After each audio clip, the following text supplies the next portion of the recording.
ফেরেশতাদের প্রধান যিনি জিবরাইল আলাইহিস সালাতু ওয়াস সালাম, তিনি হযরত ইসরাফিল আলাইহিস সালামকে ডাক দেয়। কারে ডাক দেয়? তারে বলে যে তোমার কণ্ঠের আওয়াজ তো অনেক উঁচা। ইসরাফিল আলাইহিস সালামের কণ্ঠের আওয়াজ কি নিচু না উঁচু? কথা কয় না, নিচু না উঁচু? আপনি বোঝেন না, সিংহায় একটা ফু দিব মিয়া, আওয়াজ তো অনেক বড় ব্যাপার। আওয়াজ কি ছোট ব্যাপার না বড় ব্যাপার? ফু কি জোরে হয় না আওয়াজ জোরে হয়? কি কথা কয় না, ফু জোরে না আওয়াজ জোরে? আওয়াজ জোরে হয়। অনুফিকা ফিস সূর, কোরআনে আল্লাহ বলছেন ইসরাফিল আলাইহিস সালাম কিন্তু আওয়াজ দিবেন না, ডাক দিবেন না, তিনি ফু দিবেন। তার ফুয়ের কারণে পৃথিবীটা তছনছ হয়ে যাবে। গর্ভে থাকা মায়ের গর্ভে থাকা সন্তানের গর্ভপাত হবে।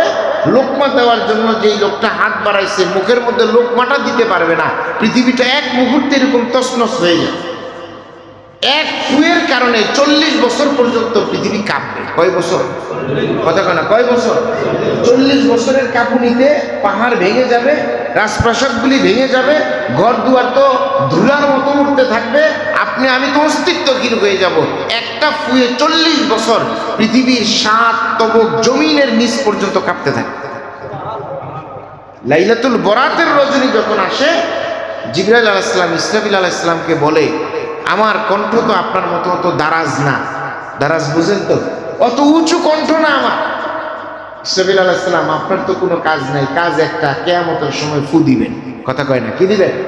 কোন কোন বর্ণনায় আসছে 3 ফু দিব, কোন কোন বর্ণনায় আসছে 2টা ফু দিব, কোন কোন বর্ণনায় আসছে 1টা দিব। এই 3টা ফু দিবেন অথবা 2টা দিবেন অথবা 1টা দিবেন, কাজ আপনার এই একটা। আপনি আরেকটা কাজ করেন, আজকে পুরা আসমানের মধ্যে একটা ডাক দেন, ডাক দিয়া পুরা আসমানের যত ফেরেশতা আছে, আল্লাহর সৃষ্টি যা আছে সবাইরে একটা ডাক দেন, ডাক দিয়া সব একত্রিত করেন। সুবহানাল্লাহ। হাদিস শরীফের মধ্যে আসছে ইসরাফিল আলাইহিস সালাম কয়, আমি কি আপনার কথা শুনবো না আল্লাহর কথা শুনবো? আল্লাহ তো আমার দায়িত্ব দিয়েছে কয়টা? কি কথা কয় না, কয়টা? তা আপনি কইতেছেন এখন আজকের রাত লাইলাতুল বরাতের রাত, আমি ডাক দিব, আমি কি আপনার কথা শুনবো না আল্লাহর কথা শুনবো? কথা কয় না, কার কথা শুনবো? জিবরাইল আলাইহিস সালাম বললেন, আপনি আল্লাহর কথা শুনবেন, তবে আমি আপনার নেতা। আমি আপনার কি কেউ? উনি ফেরেশতাদের প্রধান না? জিবরাইল আলাইহিস সালাম ফেরেশতাদের প্রধান কিনা? আল্লাহর কথাও শুনতে হবে, নেতার কথাও শুনতে হবে। নেতার কথা শুনবেন, এটা আল্লাহর হুকুম। সুবহানাল্লাহ। নেতার কথা শুনবেন, এই হুকুম কার? আল্লাহ। নেতায় যদি মানুষ মারতে কয় মারা যাবে, আগুন লাগাই দিতে গেলে লাগানো যাবে, মাথায় বাড়ি দিতে গেলে বাড়ি দেওয়া যাবে না। না না, নেতার বৈধ কথা শুনতে হবে, অবৈধ কথা শোনা যাবে। ইসরাফিল আলাইহিস সালাম বললেন, তারপরেও আল্লাহর অনুমতি আনেন, কারণ আমি ডাক দিলে আসমানের অবস্থা কি হবে আমি বুঝতে পারতেছি। সুবহানাল্লাহ। কার অনুমতি আনেন? কথা কয় না, কার? জিবরাইল আলাইহিস সালাম বললেন, আমি আল্লাহর অনুমতি নিয়ে আসছি, আপনি ডাক দেন। ইসরাফিল আলাইহিস সালাম আসমানবাসীকে একটা ডাক দিছে। কাকে? কথা কয় না, কাকে? তার ডাকে আসমানের সবাই তার ডাক শুনছে, কিন্তু আসমানের কোনো ক্ষতি হয় নাই, কোনো কম্পন হয় নাই। কেন জানেন?